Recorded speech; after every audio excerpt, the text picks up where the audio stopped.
All right, so just to continue, as I said, 2010, I discovered the theory of everything. I showed my parents. My parents, they came to visit me, or they came to help me pack at UC San Diego. I was in my apartment, but then I showed them the quadrant model. My dad thought I had schizophrenia, but I didn't, because he thought it was a delusion, but it wasn't. I discovered the theory of everything. So they ended up leaving. They ended up saying, Ryan, you need to take medicine. You're schizophrenic. You need to take medicine. And I started yelling at them. Again, is it because I have a messed up HPA axis, hypothalamic pituitary adrenal axis? Yeah, they start to talk down to me, say that I'm schizophrenic when I discovered the theory of everything, and they're talking down to me saying, you need to take medicine. And also, yeah, and they're treating me with such disrespect. Yeah, so I started to yell at them.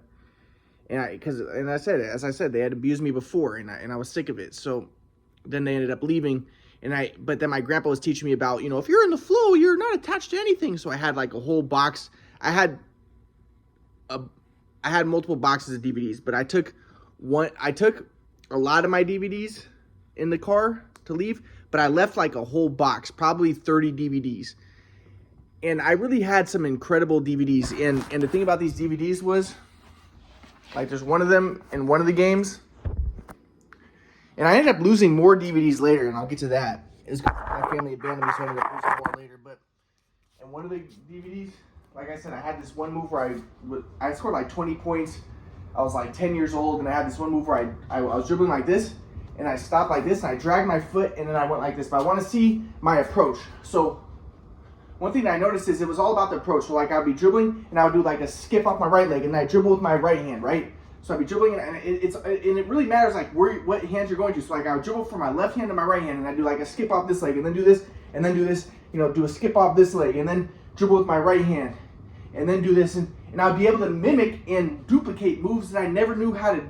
That I would try to duplicate before, and I never knew how I did. Or like I was dribbling like this, right hand to like this, right hand cross, and then go like that, and then go like that, or just stuff like that. Or like I'm dribbling right hand to left hand. Okay, like one is like just some other examples. I can think of a ton of examples, but or like dribbling like this, and I'd skip off this leg, and I went like this, right? Skip off this leg, dribbling my right hand, and went behind my back to my left hand, and then but went this way, and then went that way. So it's like seeing stuff that I did. It was incredible, but a lot of those videos were lost. A lot of those DVDs were lost, especially a lot of them when I was like 12 years old, making 6, 7 3-pointers when I was playing with South Coast. So I had some of those DVDs, and they were lost. And if people saw those DVDs, they would know what I'm talking about. But again, my dad barely recorded me in the first place because he had to watch the games. He couldn't watch and record at the same time. And my mom didn't record because she has anxiety issues, and she didn't want to make mistakes. So anyways, but at the time, I didn't really care that much. Like I said, like I told myself, my grandpa saying, if you're on the flow, you're never attached to anything. So I just left the basketball videos or DVDs in the apartment. And I was like, okay, well, I'm not attached like my grandpa says. And I just leave them, whatever. And to me, I was like, it doesn't even matter. Who cares? Because at the time, I was like, I'm going to be a famous rapper anyways. I discovered the quadrant model, the theory of everything. I'm going to be famous. I'm going to be big. And I told myself, like, it's not that big of a deal if I just leave these DVDs. They're in my mind, I was like, they're not that big of a deal in anyways. Because and I was telling myself, I'm not even attached. I'm not attached to anything. And I didn't realize what I had in them. So I'll get to it then when I realized later. So it was later. So as I was studying them, I was looking over so after I quit, so I had quit basketball, and then I lost those DVDs. But then after I quit, I started noticing I can't write raps anymore. So I was trying to write raps, and I couldn't write raps anymore. But then I would notice before like a math test, I'd be able to rhyme, and I'd be able to write a rap. So then I realized, whoa, I can only write raps when I'm nervous. So I thought, holy crap, I'm going to have to get back into basketball. So I talked to the coach, and I asked him if I could get back on the basketball team at UCSC, and he said I couldn't because I already quit. So but this was, this was months after I had quit, because that's when I realized I couldn't write raps unless I was nervous.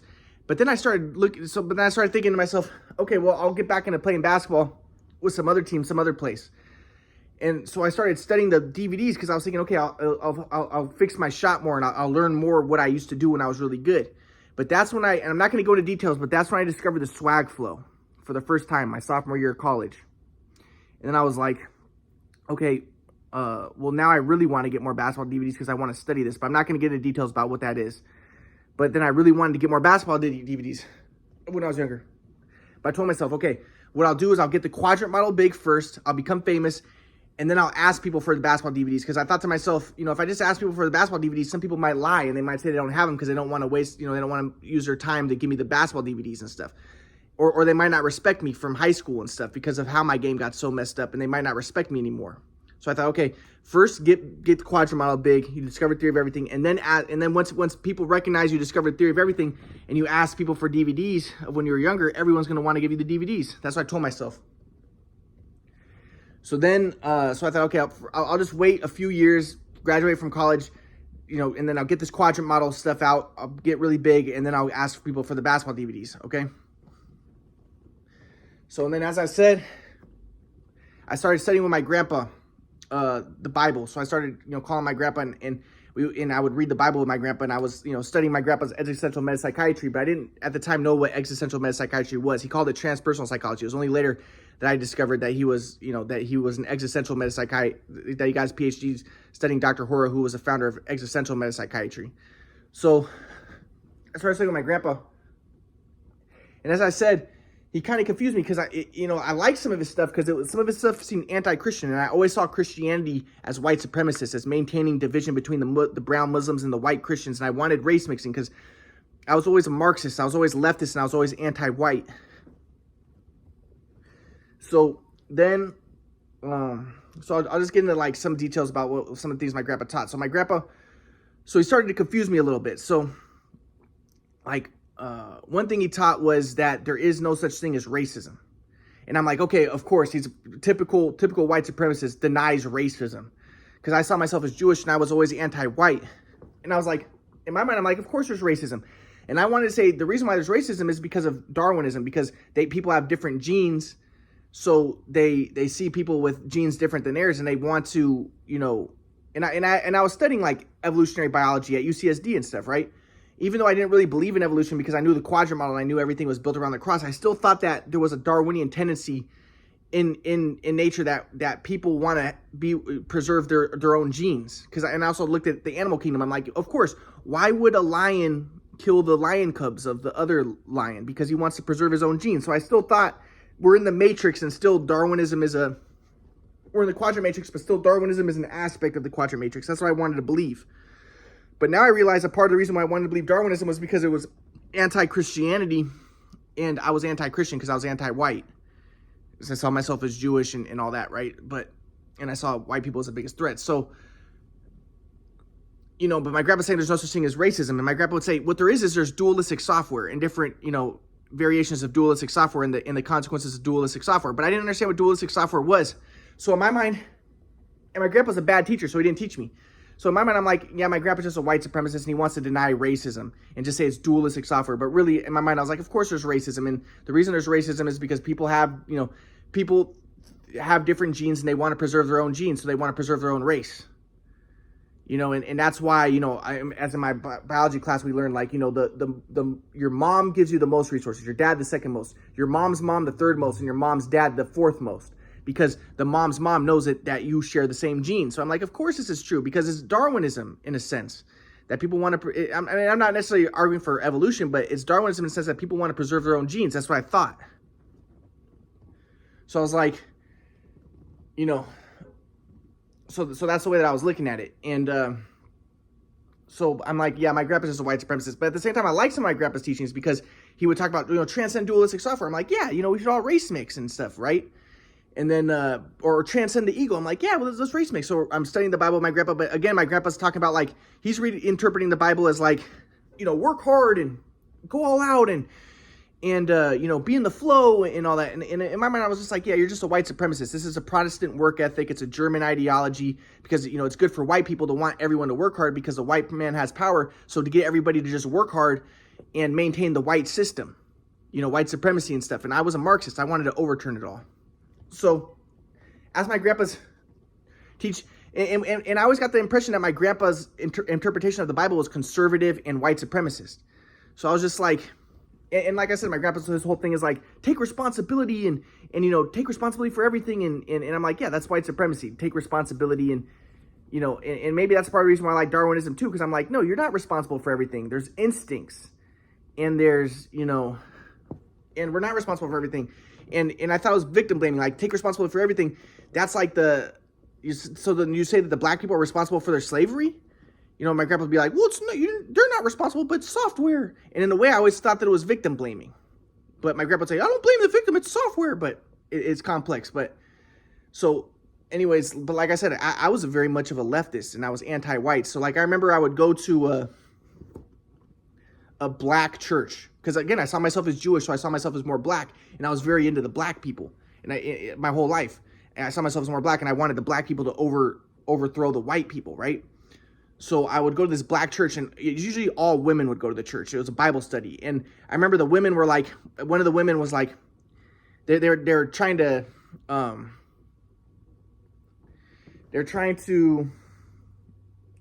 understand why it was that Christians, enslaved black people. But one of the black women was like, well, it was a good thing, because, what happened was we were worshiping idols in Africa. And, the Christians, they took us out of our idol worship and brought us to Jesus. So it was a good thing. And again, I was like, this is why I hate Christianity. But I like my grandpa's teachings of Christianity. I was like, this is why I hate Christianity, because, it's victim blaming and it's white supremacist. And these black girls think that the colonization and the slavery and everything was good because it brought them to Christianity. And I was like, this is that victim blaming, white supremacist Christianity. And so I was always more into Islam. And so my grandpa would teach me, though, and like I said, my grandpa would teach me, like, Jesus isn't God, God is energy. So I liked that. And it was more like Islam. And I preferred Islam to Christianity. And because I saw myself as Jewish, I think, and I was anti-white. And so, and I remember like, yeah, so I was just thinking like, no, I'm not a big fan of Christianity. And like another time when I was with that group of the black girls, they were like, one of the girls was like, this is like a Bible study with black women. It was for all black people. Only black women would show up, and I would show up too, because I wanted to study the Bible and I wanted to understand it. So I would be with all the black women, because I saw myself as more black, because I saw myself as Jewish. So one of the black women was like, she was saying that, the Bible's against sex. And again, like I said, I didn't have sex until I was 23 years old, because I was partly because I was trying to follow my grandpa's teachings that, sex is self-confirmatory, right? But my grandpa would also teach, though, and this is the complexities of his teachings, he would say, there is no formula for the flow. And my grandpa would say, you can be doing bad things, including sex, but you could still get in the flow. You could still lose yourself, because it could raise your level of aliveness. Whereas someone who's like prude and not having sex, but he's not in the flow, he might not be in the flow, and he might just be in conformity, and he still might believe that he's a separate self. So he's not really in the flow. He hasn't transcended the self. So I told the girl, I was like, no, the Bible doesn't teach that sex is bad. I was like, because I didn't know, because I hadn't really studied the Bible at that time. I was like, no, there's nothing in the Bible that says that like sex is a sin, because I didn't know that. And then the girl was like, yes, there is. And I was like, okay, well, show me. And then she showed me. She was like, it says here that adultery is a sin, and sex before. And she was like, fornicators will not go to heaven. And she's pointing out all that stuff. So I was like, oh, I didn't know all that. I didn't know that was in the Bible. And like I said, I just started studying it with my grandpa. Started reading the Bible with my grandpa.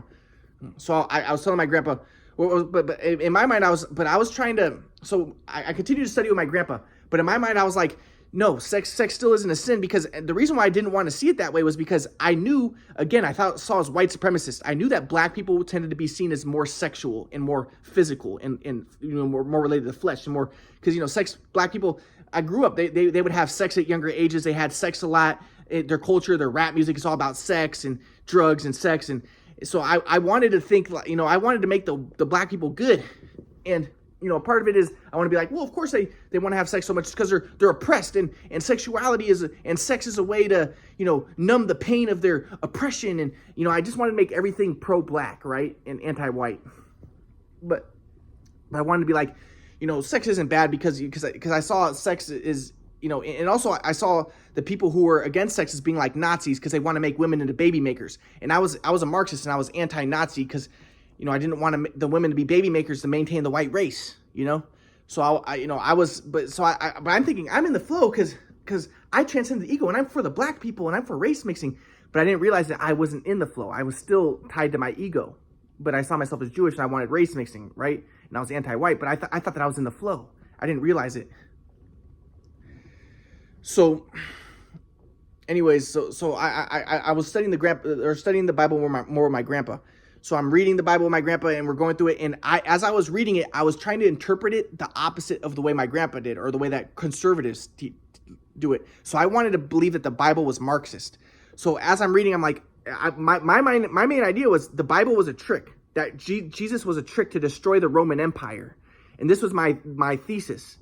And I was finding all this evidence for it. So for instance, like Joseph, he was sold into slavery to the Egyptians for like 40 shekels, right? Like Jesus was sold to the Romans for 40 shekels or whatever, right? And then or 30 shekels or whatever it was. And then the